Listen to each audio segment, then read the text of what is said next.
السلام علیکم رحمۃ اللہ وبرکاتہ۔ میرے پیارے دوستوں، میں آپ کا اپنا پیارا دوست اسرائیل خان پھر سے حاضر ہوا ہوں the real history RH channel لے کر۔ زکوئی مراکش کی رہنے والی تھی۔ سلطان صلاح الدین ایوبی کے بارے میں آپ جانتے ہیں۔ ناجی 50,000 فوج کا کمانڈر تھا، اوروش اس کا ایک دم ساتھی تھا، اور جو عورت جس نے خنجر مارا زکوئی کو، وہ ایک ملازمہ تھی۔ زکوئی نے اسلام کے لیے اپنی جان قربان کر دی۔ وہ نہ ہندو تھی، نہ مسلمان تھی، نہ عیسائی تھی، وہ کچھ اور ہی تھی۔ دربان نے بتایا کہ باہر ایک عورت کی لاش آئی ہے۔ جا کر دیکھا، وہ ایک ادھیڑ عمر کی عورت کی لاش تھی۔ جائے وقوع سے وہ خنجر ملے تھے۔ اس عورت کو کوئی نہیں پہچانتا تھا۔ یہ ناجی کے حرم کی ملازمہ تھی جس نے انعام کے لالچ میں زکوئی پر قاتلانہ حملہ کیا تھا۔ رات کو ہی زکوئی کی فوجی اعزاز کے ساتھ دفن کر دیا گیا اور ملازمہ کی لاش گڑھا کھود کر دفنا دی گئی۔ دونوں کو خفیہ طریقے سے دفنایا گیا۔ انہیں جب دفنایا جا رہا تھا، صلاح الدین ایوبی نے نہایت اعلیٰ نسل کے 8 جوان گھوڑے منگوائے اور 8 سوار منتخب کر کے انہیں علی بن سفیان کی کمان میں ناجی کے ان 2 آدمیوں کے پیچھے دوڑا دیا جو ناجی کا پیغام لے کر جا رہے تھے۔ زکوئی کون تھی؟ وہ مراکش کی ایک رقاصہ تھی۔ کسی کو بھی معلوم نہیں کہ اس کا مذہب کیا تھا۔ وہ مسلمان نہیں تھی، عیسائی بھی نہیں تھی، جیسا کہ کہا جا چکا ہے کہ علی بن سفیان صلاح الدین ایوبی کی انٹیلیجنس، جاسوسی اور سراغ رسانی کا سربراہ تھا۔ اسے دوسروں کے راز معلوم کرنے کے لیے کئی ڈھنگ اختیار کرنے پڑتے تھے۔ صلاح الدین ایوبی اسے اپنے ساتھ مصر لایا تھا۔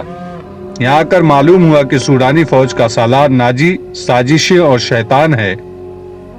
اس کے اندرون خانہ حالات معلوم کرنے کے لیے علی بن سفیان نے جاسوسوں کا جال بچھا دیا تھا۔ اسے راز کی ایک بات یہ معلوم ہوئی کہ ناجی حسن بن صباح کے فدائیوں کی طرح مخالفین کو حسین لڑکیوں اور حشیش سے پھانستا اپنا گرویدہ بناتا ہے یا مروا دیتا ہے۔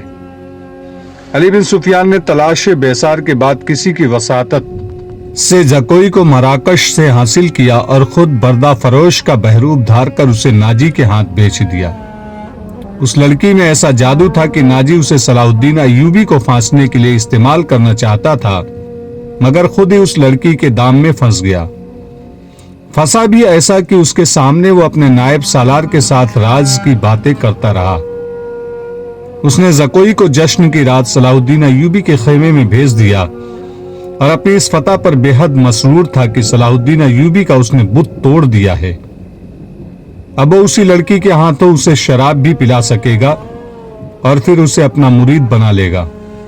مگر اس کے فرشتوں کو بھی معلوم نہ ہو سکا کہ زکوئی صلاح الدین ایوبی کی ہی جاسوسہ تھی۔ اسے خیمے میں رپورٹیں دیتی رہی اور صلاح الدین ایوبی سے ہدایت لیتی رہی تھی۔ اس کے خیمے سے نکل کر زکوئی دوسری طرف چلی گئی تھی، جہاں اسے منہ سر لپیٹے ایک آدمی ملا تھا۔ وہ آدمی علی بن سفیان تھا، جس نے اسے کچھ اور ہدایت دی تھی۔ اس کے بعد زکوئی ناجی کے گھر سے باہر نہ نکل سکی، اس لیے وہ علی بن سفیان کو کوئی رپورٹ نہ دے سکی۔ آخر اسے موقع مل گیا اور وہ ایسی خبر لے کر وہاں سے نکلی جو خدا کے سوا کسی اور کو معلوم نہ تھی۔ یہ زکوئی کی بد نصیبی تھی کہ حرم میں اس کے خلاف اس لیے سازش ہو رہی تھی کہ اس نے ناجی پر قبضہ کر لیا ہے۔ یہ سازش کامیاب ہو گئی اور زکوئی قتل ہو گئی، لیکن راہ اطلاع پہنچانے تک زندہ رہی۔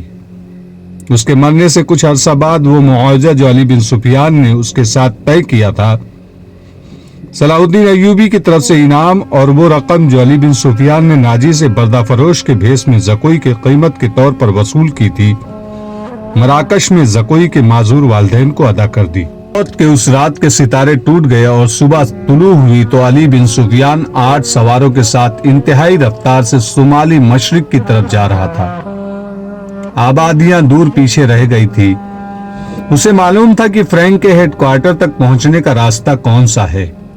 رات انہوں نے گھوڑوں کو تھوڑی دیر آرام دیا تھا۔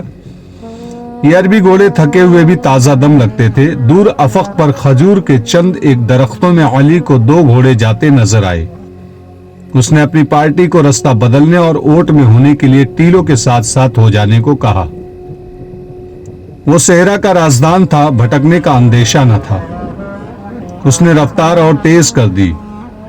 اگلے 2 سوار اور اس کی پارٹی میں کم و بیش 4 میل کا فاصلہ تھا۔ یہ فاصلہ طے ہو گیا مگر گھوڑے تھک گئے۔ وہ جب کھجوروں کے درختوں تک پہنچے تو 2 سوار کوئی 2 میل دور مٹی کے ایک پہاڑی کے ساتھ ساتھ جا رہے تھے۔ ان کے گھوڑے بھی شاید تھک گئے تھے۔ دونوں سوار اترے اور نظروں سے اوجھل ہو گئے۔ وہ پہاڑ کی اوٹ میں بیٹھ گئے ہیں، علی بن سفیان نے کہا اور راستہ بدل دیا۔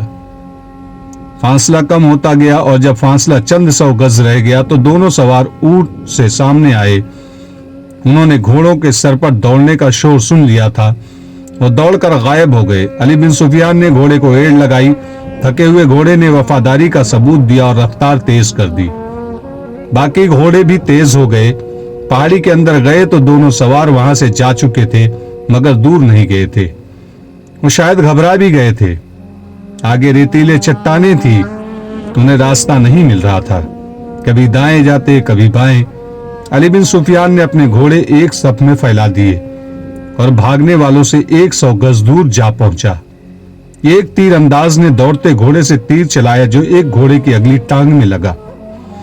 گھوڑا بے قابو ہو گیا۔ تھوڑی سی اور بھاگ دوڑ کے بعد وہ دونوں گھیرے میں آ گئے اور انہوں نے ہتھیار ڈال دیے۔ انہوں نے جھوٹ بولا، اپنے آپ کو تاجر کہا، لیکن تلاشی لی تو پیغام مل گیا جو ناجی نے انہیں دیا تھا۔ دونوں کو حراست میں لے لیا گیا، گھوڑوں کو آرام کا وقت دیا گیا اور یہ پارٹی واپس ہوئی۔ صلاح الدین ایوبی بے تابی سے انتظار کر رہا تھا۔ دن گزر گیا، رات بھی گزرتی جا رہی تھی۔ آدھی رات گزر گئی۔ ایوبی لیٹ گیا اور اس کی آنکھ لگ گئی۔ سحر کے وقت دروازے پر ہلکی سی دستک سے اس کی آنکھ کھل گئی۔ دوڑ کر دروازہ کھولا۔ علی بن سفیان کھڑا تھا، اس کے پیچھے اس کے 8 سوار اور 2 قیدی کھڑے تھے۔ علی اور قیدیوں کو صلاح الدین ایوبی نے سونے کے کمرے میں ہی بلا لیا اور علی سے ناجی کا پیغام لے کر پڑھنے لگا۔ پہلے تو اس کے چہرے کا رنگ پیلا پڑ گیا، پھر جیسے ایک لخت خون جوش مار کر اس کے چہرے اور آنکھوں میں چڑھ گیا ہو۔ ناجی کا پیغام خاصا طویل تھا۔ اس نے صلیبیوں کے ایک بادشاہ فرینک کو لکھا تھا کہ وہ فلاں دن اور فلاں وقت یونانیوں، رومیوں اور دیگر صلیبیوں کے بحریہ سے بحیرہ روم کے طرف سے مصر میں فوجیں اتار کر حملہ کر دے۔ حملے کی اطلاع ملتے ہی 50,000 سوڈانی فوج امیر مصر کے خلاف بغاوت کر دے گی۔ مصر کی نئی فوج حملے اور بغاوت کا بیک وقت مقابلہ کرنے کے قابل نہیں۔ اس کے عوض ناجی نے تمام تر مصر یا مصر کے بڑے حصے کی حکمرانی کی شرط پیش کی تھی۔ صلاح الدین ایوبی نے پیغام لے جانے والے دونوں سواروں کو تہہ خانے میں قید میں ڈال دیا اور اسی وقت اپنی نئی فوج کا دستہ بھیج کر ناجی اور اس کے 3 نائبین کو ان کے مکانوں میں نظر بند کر کے پہرا لگا دیا۔ ناجی کے حرم کی تمام عورتیں آزاد کر دی گئی۔ اس کے ذاتی خزانے کو سرکاری خزانے میں ڈال دیا گیا اور ساری کارروائی خفیہ رکھی گئی۔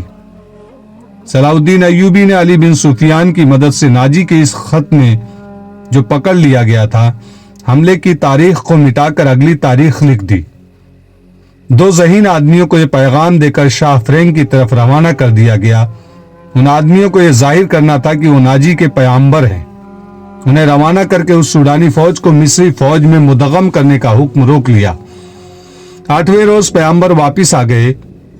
وہ ناجی کا پیغام دے آئے اور فرینک کا جواب ناجی کے نام لے آئے تھے۔ فرینک نے لکھا تھا کہ حملے کی تاریخ سے 2 دن پہلے سوڈانی فوج بغاوت کر دے تاکہ صلاح الدین ایوبی کو صلیبیوں کا حملہ روکنے کی ہوش ہی نہ رہے۔ علی بن سفیان نے صلاح الدین ایوبی کی اجازت سے ان 2 پیغمبروں کو نظر بند کر دیا۔ یہ باعزت نظر بندی تھی جس میں ان دونوں کے آرام اور بہترین خوراک وغیرہ کا خصوصی انتظام کیا گیا تھا۔ یہ ایک احتیاطی تدبیر تھی تاکہ یہ راز فاش نہ ہو جائے۔ صلاح الدین ایوبی نے بحیرہ روم کے ساحل پر ان مقامات پر اپنی فوج کو چھپا دیا جہاں صلیبیوں کے بحریہ کو لنگر انداز ہونا اور فوجیں اتارنی تھی۔ اس نے ان مقامات سے دور اپنی بحریہ بھی چھپا دی۔ حملے میں ابھی کچھ دن باقی تھے۔ ایک محرخ سراج الدین نے لکھا ہے کہ سوڈانی فوج نے صلیبیوں کے حملے سے پہلے ہی بغاوت کر دی جو صلاح الدین ایوبی نے طاقت سے نہیں بلکہ ڈپلومیسی اور حسن سلوک سے دبا لی۔ بغاوت کی ناکامی کا ایک وجہ یہ بھی تھا کہ باغیوں کو اپنا سالار نازی کہیں نظر نہیں آیا تھا اور اس کا کوئی نائب بھی سامنے نہ آیا، وہ سب قید میں تھے۔ مگر ایک اور مورخ ہتاچی لکھتا ہے کہ سوڈانی فوج نے حملے کے بہت بعد بغاوت کی تھی، تاہم یہ دونوں مورخ باقی واقعات پر متفق نظر آتے ہیں۔ دونوں نے لکھا ہے کہ صلاح الدین ایوبی نے ناجی اور اس کے نائبین کو قید میں سزائے موت دے کر رات کے وقت غمنام قبر میں دفن کرا دیا تھا۔ ان دونوں مورخوں نے اور تیسرے مورخ لین پول نے بھی صلیبیوں کے بحریہ کی اعداد و شمار ایک ہی جیسے لکھے۔ وہ لکھتے ہیں کہ خط میں دی ہوئی تاریخ کے عین مطابق صلیبیوں کے بحریہ، جس میں فرینک کے، یونان کے، رومیوں کے اور سسلی کے بحریہ شامل تھے، متحدہ کمان میں بحیرہ روم میں نمودار ہوئی۔ مورخوں کے اعداد و شمار کے مطابق جنگی جہازوں کی تعداد 150 تھی۔ اس کے علاوہ 12 جنگی جہاز بہت بڑے تھے، ان میں مصر میں اتارنے کے لیے فوج تھی۔ اس فوج کا صلیبی کمانڈر ایملک تھا جس بادبانی کشتیوں میں رسد تھی، ان کی تعداد کا صحیح اندازہ نہیں کیا جا سکا۔ جہاز 2 قطاروں میں آ رہے تھے۔ صلاح الدین ایوبی نے دفاع کی کمان اپنے پاس رکھی، اس نے صلیبیوں کے بحریہ کو ساحل کے قریب آنے دیا۔ سب سے پہلے بڑے جہاز لگن انداز ہوئے، اچانک ان پر آگ برسنے لگے۔ یہ منجنیقوں سے پھینکی ہوئی مشالیں تھی اور آگ کے گولے اور ایسے تیر بھی تھے جن کے پچھلے حصے جلتی ہوئی مشالوں کے مانند تھے۔ مسلمانوں کی برسائی ہوئی اس آگ نے جہازوں اور کشتیوں کے بادبانوں کو آگ لگا دی۔ جہاز لکڑی کے بنے ہونے کی وجہ سے فوراً جل اٹھے۔ ادھر سے مسلمانوں کے چھپے ہوئے جہاز آ گئے، انہوں نے بھی آگ ہی برسائی۔ یوں معلوم ہوتا تھا جیسے بحیرہ روم چل رہا ہو۔ صلیبیوں کے جہاز رخ موڑ کر ایک دوسرے سے ٹکرانے اور